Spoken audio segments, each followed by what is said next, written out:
Wenn wir in Europa heute Nachrichten schauen, hören wir ständig die gleichen Phrasen, um tote Zivilisten zu rechtfertigen. Menschliche Schutzschilde, Selbstverteidigung, chirurgischer Schlag und so weiter. Wir glauben, das sei eine moderne Wahrheit. Aber dieses perfekte Propagandadrehbuch wurde bereits vor 40 Jahren geschrieben, nach einem verheerenden Bombenangriff auf ein tunesisches Wohnviertel. Und der Mann, der dieses sprachliche Alibi damals vor der UNO erfunden und der westlichen Welt verkauft hat, ist ein Politiker, der unsere Schlagzeilen bis heute dominiert. Um das zu verstehen, müssen wir zurück ins Jahr 1982 blicken. Israel besetzt und belagert den Libanon. Um das Land vor der kompletten Zerstörung zu retten, handelt der US-Gesandte Philipp Habib einen Deal aus. Yasser Arafat und die PLO sollen den Libanon verlassen und nach Tunesien ins Exil gehen. Doch der tunesische Präsident Habib Bourguiba war skeptisch. Er wollte nicht selbst zum Ziel eines Angriffs werden. Daraufhin gab US-Präsident Ronald Reagan Tunesien ein schriftliches Versprechen. Wenn ihr die PLO aufnehmt, garantieren wir eure Sicherheit. Tunesien vertraute der Weltmacht. Die PLO zog nach Hammamshot, einen Vorort von Tunis. In 2400 Kilometern Entfernung zu Israel fühlten sie sich in absoluter Sicherheit. Wir in Europa glauben gerne an Verträge und diplomatische Versprechen. Tunesien tat das damals auch. Man wähnte sich 2400 Kilometer von Israel entfernt in absoluter Sicherheit.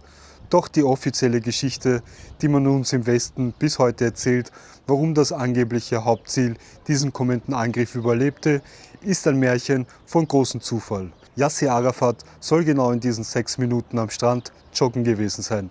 Ob das stimmt, ist unklar.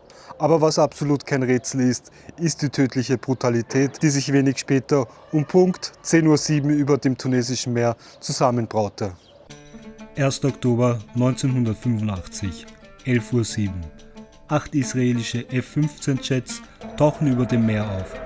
Die Mission trägt den zynischen Codenamen Operation Wooden Leg, Operation Holzbein. In nur 6 Minuten oder exakt 360 Sekunden wird das Hauptquartier dem Erdboden gleichgemacht.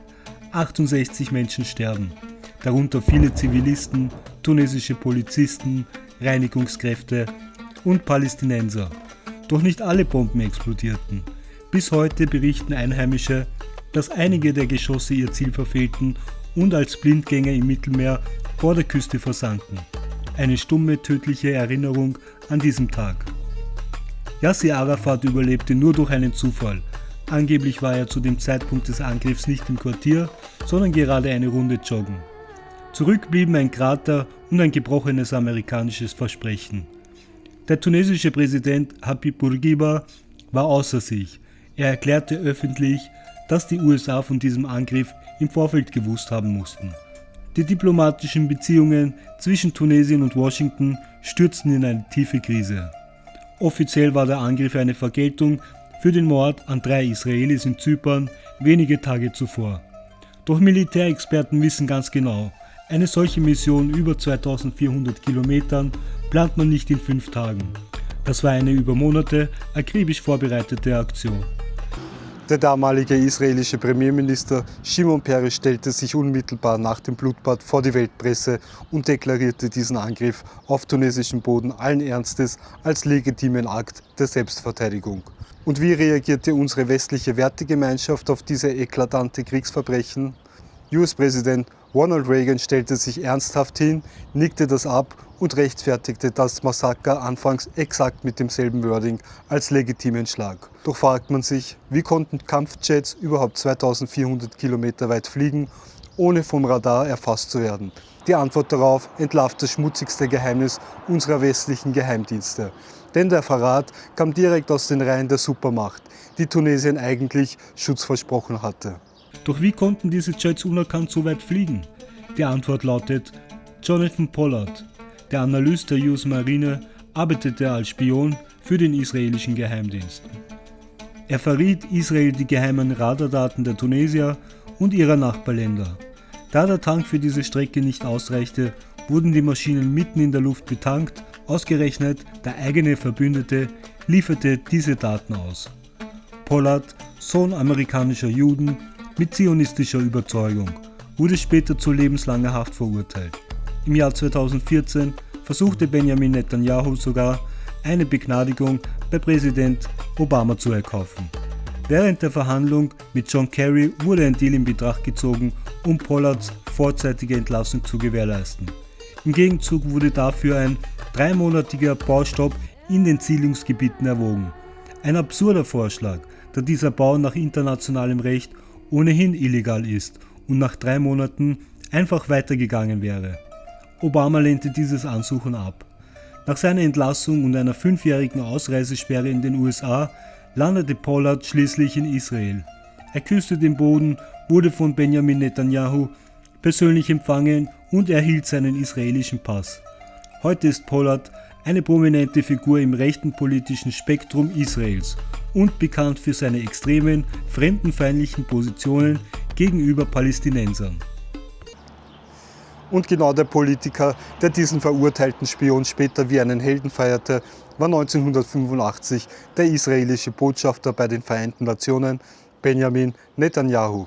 Wenige Tage nach dem Bombardement trat er vor die UNO und hielt eine Rede, die das fundamentale Drehbuch für unsere heutige westliche Kriegspropaganda schrieb.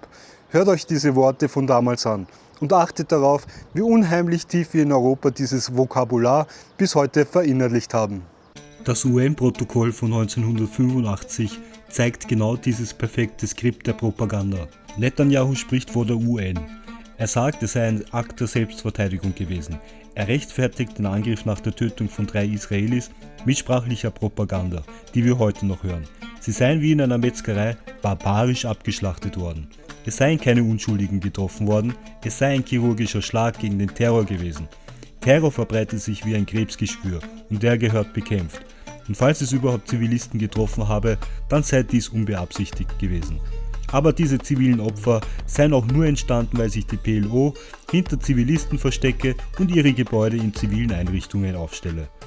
Diese Worte sind bewusst gewählt. Er habe diese Sprache damals salonfähig gemacht und heute gehen diese Worte viral. Er verwendet diese Wörter beabsichtigt, um keinen Frieden zu erzeugen, da dies die Palästinenser entmenschlicht. Zu Tunesien meinte er, sie seien selber schuld gewesen, da sie Terroristen beherbergten.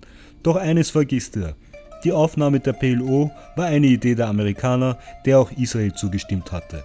Und heute? Medienhäuser und Journalisten springen auf diese Propaganda an wie Hunde. Anstatt zu hinterfragen, machen sie einfach mit, nehmen dieses Wording 1:1 auf und diese entmenschlichende Sprache verbreiten sie in die ganze Welt.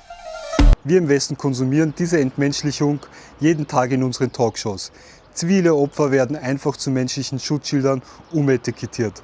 Als die UNO damals über dieses Massaker abstimmen musste, ruderte Reagan feige zurück. Die historische Resolution 573 verurteilte Israel mit 14:0 Stimmen. Und die USA, die Tunesien schriftlich Schutz versprochen hatten, enthielten sich der Stimme und wuschen ihre Hände in Unschuld. Israel wurde offiziell zu Entschädigungszahlungen verurteilt, aber was wir im Westen dabei völlig verschweigen, wie sah dieses angebliche palästinensische Terrorzentrum in Tunesien eigentlich aus? Ein kurzer Blick auf unsere eigene Hauptstadt entlarvt diese Propagandalüge sofort. Vergleichen wir die oft genutzte Ausrede der menschlichen Schutzschilde einmal mit unserer Realität. Wenn es um die PLO oder Palästinenser geht, fallen sofort Begriffe wie Hauptquartier, Kommandozentrale oder Terrorzentrum. Aber was war dieses Hauptquartier in Hammamschodt eigentlich? Es war ein Verwaltungsgebäude. Es gab dort Büros, eine Buchhaltung, Diplomaten und Akten. Schauen wir nach Berlin. Das Willy-Brandt-Haus der SPD oder das Konrad-Adenauer-Haus der CDU stehen mitten in Wohnvierteln. Das Wiener Rathaus liegt im Zentrum, umgeben von Cafés und zivilen Einrichtungen. Würden wir deshalb sagen, die Stadt Wien oder die Parteien in Berlin verstecken sich hinter menschlichen Schutzschildern, nur weil ihre Büros dort stehen, wo Menschen leben? Natürlich nicht. Hammamschodt war kein Bunker, es war ein Vorort von Tunis. Keine Regierung und keine politische Partei auf dieser Welt baut ihre Verwaltungsbüros in einsamen Bergen oder mitten in der Wüste. Das gibt es nirgendwo. Doch wenn es um palästinensische Verwaltungseinrichtungen geht, werden diese Gebäude gezielt sprachlich umgedeutet, um einen Angriff auf ein ziviles Wohnviertel zu rechtfertigen. Bis heute liegen die Blindgänger dieses Angriffs als stumme Erinnerung vor der Küste Tunesiens im Mittelmeer. Und die finanzielle Entschädigung, zu der Israel von der UNO verpflichtet wurde, Tunesien hat bis heute keinen einzigen Cent davon gesehen. keinen einzigen Cent. Aber wir im Westen stellen uns jeden verdammten Tag in die Kameras und erzählen der Welt, wir seien die Hüter der internationalen Ordnung. Bevor wir das nächste Mal mit dem erhobenen Zeigefinger auf die arabische Welt herabsehen, sollten wir dringend anfangen, in den eigenen Spiegel zu schauen. Danke fürs Zuschauen.